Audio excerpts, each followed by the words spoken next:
আমার ওখানে প্রশংসাও করেছে আড়তদাররা যে কোন জাতের মাছে কোথা থেকে আনছেন।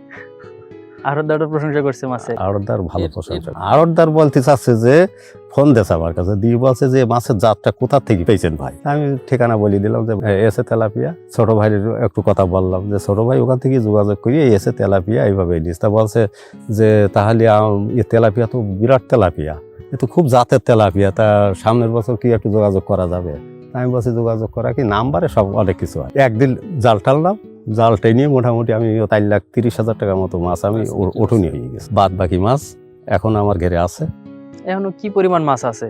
এখন আমার মনে হয় 20 থেকে 25 লাখ টাকা আমার এবার টার্গেট আছে। এই তেলাপিয়ায় অন্তত 1 থেকে 1.5 লাখ, এত 50,000। সামনের সিজনে দেখি 1.5 লাখই নেওয়ার একটা উদ্যোগ মানে চিন্তা ভাবনা আছে। যেভাবে চাষ করলাম তা এত ভোলা তো মোটামুটি ভোলাই তো যাবে না দেখছি। সামনের চাষে আবার যোগাযোগ করব, পুকুরা আরো বাড়াবো। এখন এখান তো দেখা যাচ্ছে 8-10 বিঘে এরিয়া, সামনের বছর হয়তো 20-30 বিঘে একটা সেলাইন আমার আছে।